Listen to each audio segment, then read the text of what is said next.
No one in this House could be unmoved by the discovery of nearly 800 babies buried in a mass unmarked grave. But the news of hundreds of children buried in unmarked graves. Hundreds of children buried unmarked and unrecognised. Of the unmarked children's graveyard in Tuam. In unmarked graves. How could we have stood silently by when this was going on? Is their only legacy a pile of bones lying discarded in an unmarked grave? Unmarked graves. And were placed in a mass unmarked grave over a period of 5 decades.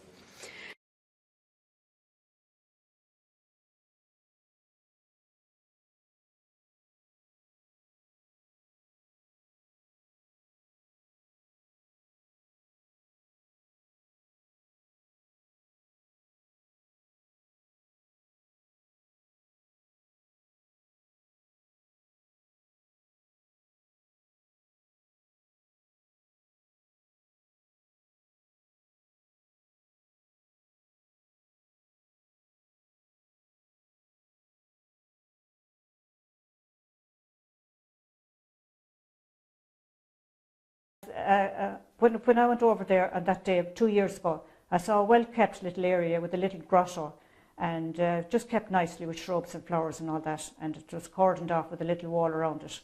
And I presumed that the Bonsecourt sisters would have were maintaining it and keeping it. But on talking to locals then, they said no, that when the locals there that went into those council houses in the 1970s after the home was knocked, they said no, when we came in here, that's an absolute wilderness. And I said, how do you know how do you know it's a graveyard? And they gave me the story then that there was tiny markers there was bits of stones left to indicate graves. And as well as that, in 1975, 2 local boys who were playing in the area in this wilderness before the housing estate went up, they came across a sort of a tank. And on top of that tank, there was a slab and it was broken. And the boys cracked open this slab to see what was underneath. And what they found has disturbed them to this day. What they saw was that they found skeleton bones. And now I have asked them, and they said that there were small skeleton bones and skulls. And I said, how do you know how do you know it's a graveyard? And they gave me the story then that there was tiny markers there was bits of stones left to indicate graves.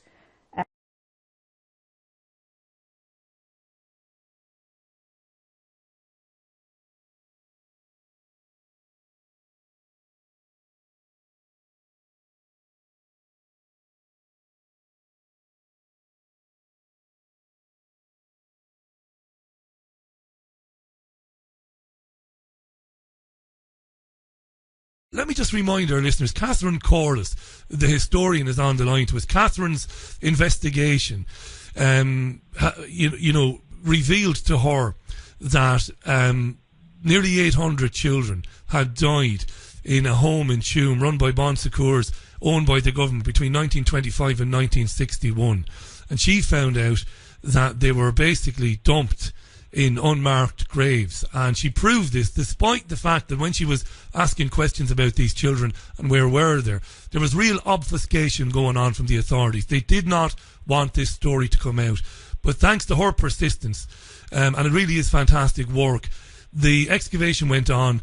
Can I just ask you, before we move on and we talk about what else is going on and what might be going on elsewhere, Catherine, it must have been heartbreaking. I mean, when they did the excavation and they confirmed what you discovered and what you'd been told, it was heartbreaking, but at the same time, you must have been relieved, I suppose, not for yourself, but for the people. You call it relief, because I knew, I suppose, it didn't shock me, because I knew in my heart and soul what had happened from the evidence, from the research I had done.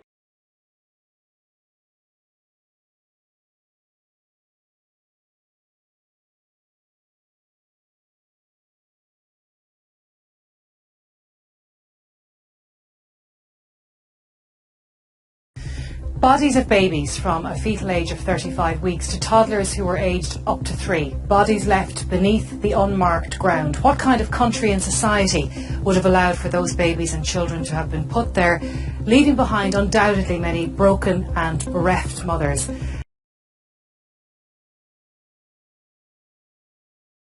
And actually, that was incredibly powerful and moving on Monday night on Claire's show when they repeated just showed the names to show that they were individuals, these beautiful little babies. And yes.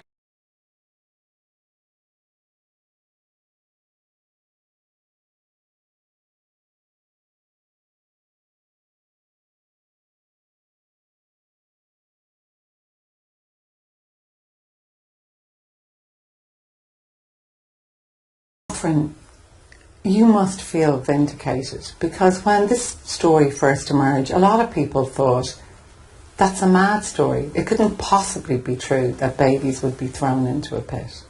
Indeed, Miriam. I couldn't believe when the Commission of Inquiry gave the announcement.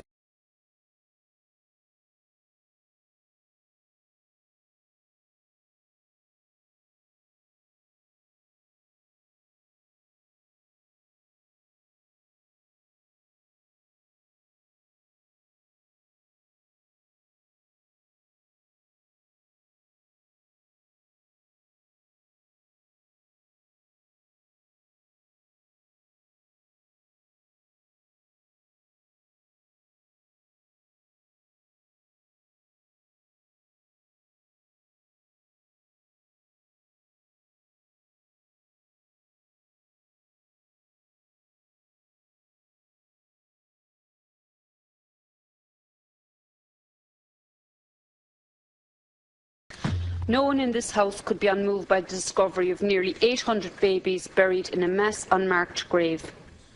But the news of hundreds of children buried in unmarked graves, hundreds of children buried unmarked and unrecognised, of the unmarked children's graveyard in Tuam. In unmarked graves. How could we have stood silently by when this was going on? Is their only legacy a pile of bones lying discarded in an unmarked grave? Unmarked graves. And were placed in a mass unmarked grave over a period of 5 decades.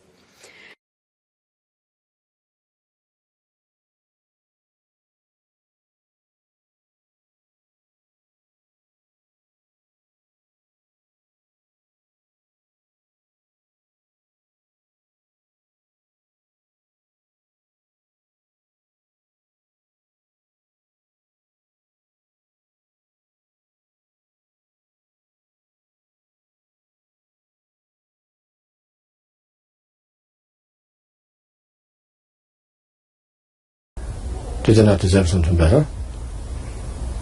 I mean, you do that to a dog. If your pet dies, you go out in the garden, you dig a hole and throw it in there. You don't mark it. That's what we've done here. It's not a nice thing to say, but, you know, even allowing for the time that was in it and the period in Irish history, we deserve much better than that.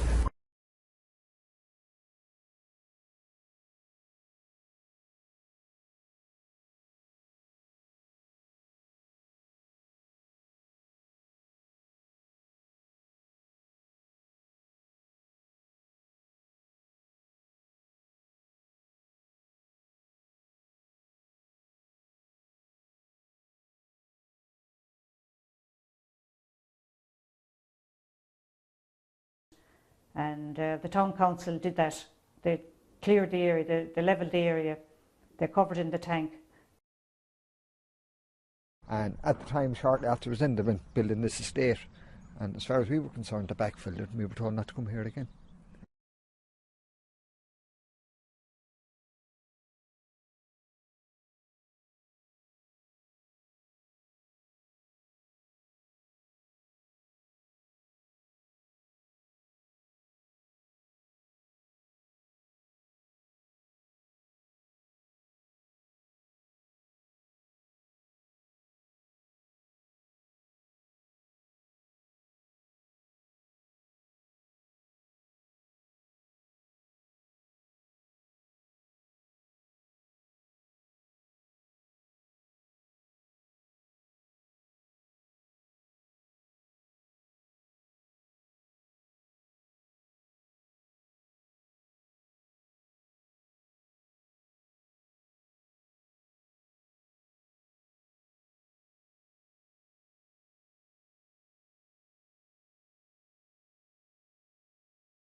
back because there are coffin burials, I know that. Okay. And they are around the area, because I do know that coffins were ordered, and I do know that the people in the older housing estate, they could see over the high walls from their top windows, and they did see burials taking place, being dug.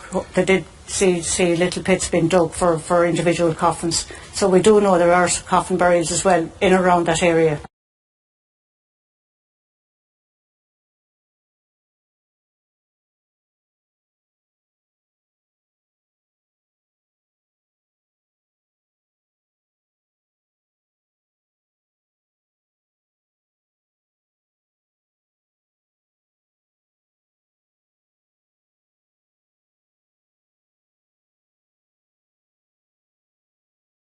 Philip Boucher-Hayes is in Tuam to try to establish the facts. Philip, what have you learned?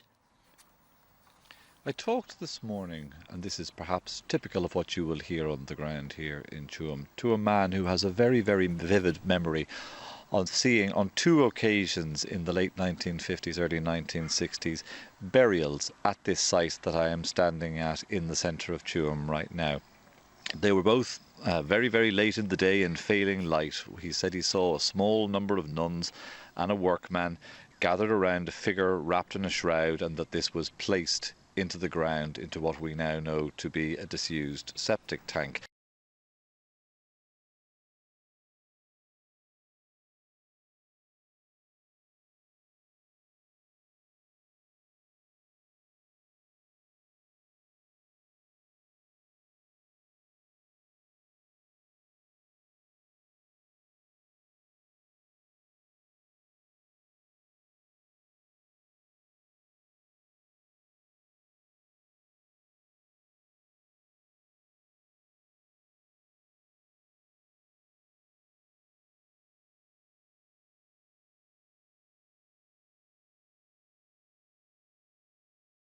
Babies would be thrown into a pit. Indeed, Miriam.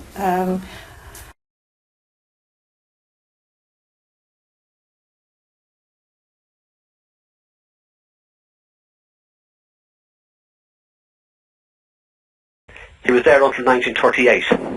And did he ever talk to you about his time there? Ah, yeah, he did, yeah. And what was his memories? I should say, first of all, that they seem to be within the restrictions of, being in an institution. Anything he said was fairly positive, I must say, and he had a great regard for the nuns and what they had done for him. Mm-hmm. Now, there are so many things he told us, you wouldn't know where to begin. He has all kinds of funny incidents about things that happened, and he shared more stuff with other members of the family than he did with me. But the kind of things he would speak about to me were, I remember him talking, for instance, about the Black and Tans and what they did in the Tuam area. Okay. But about the home itself, all I had was the impression that he was well looked after.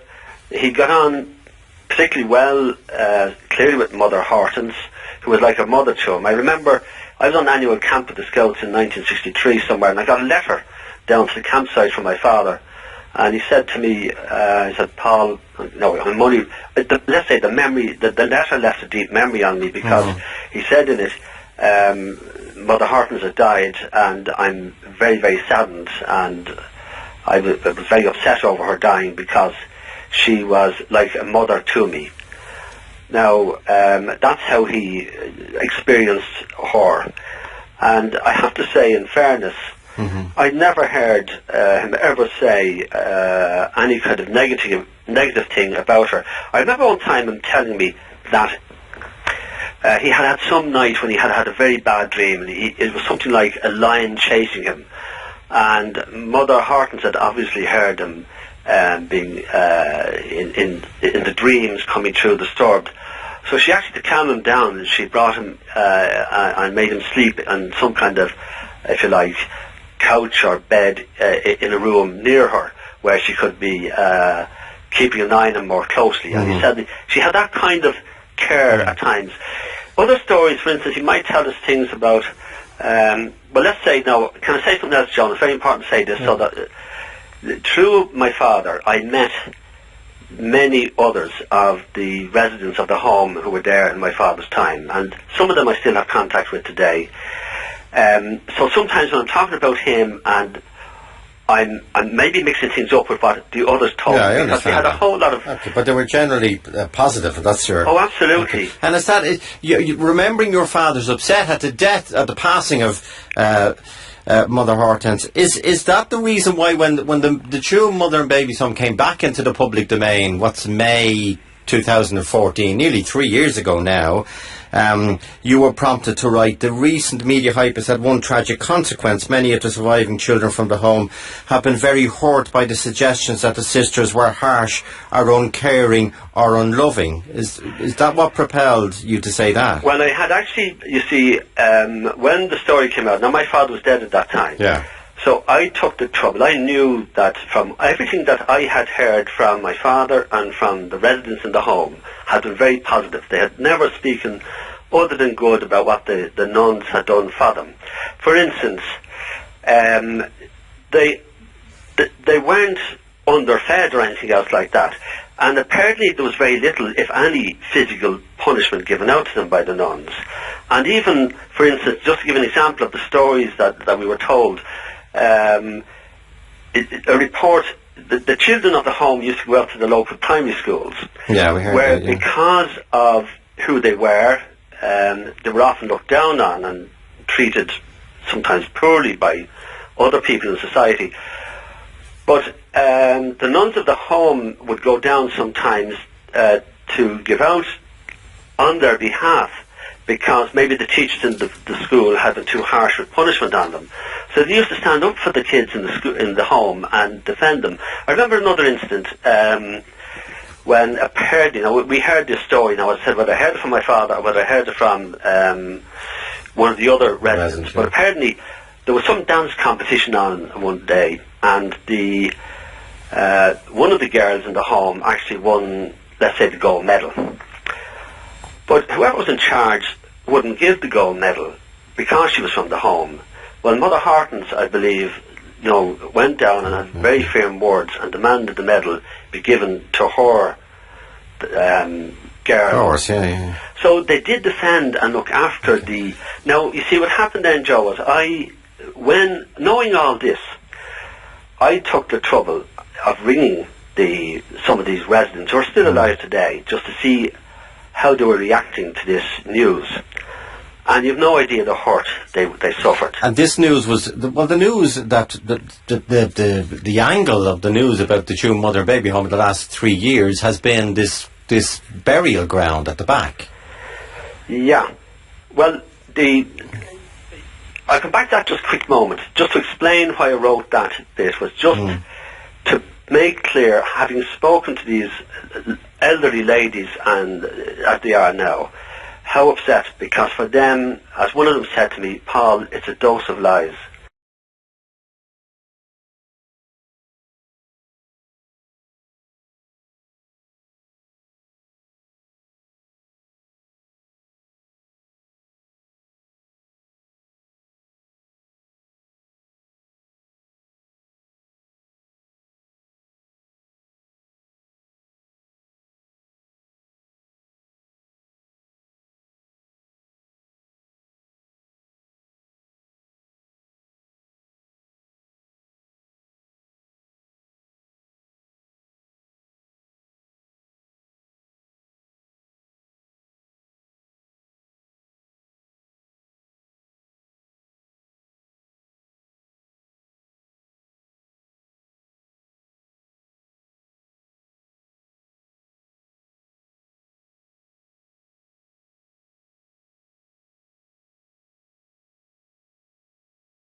look, we cannot determine any issue until we get the final report. See if there are issues of neglect or abuse in it. They aren't in the interim report. Let's see what comes out of the final report in relation to it, and we can make the determination then.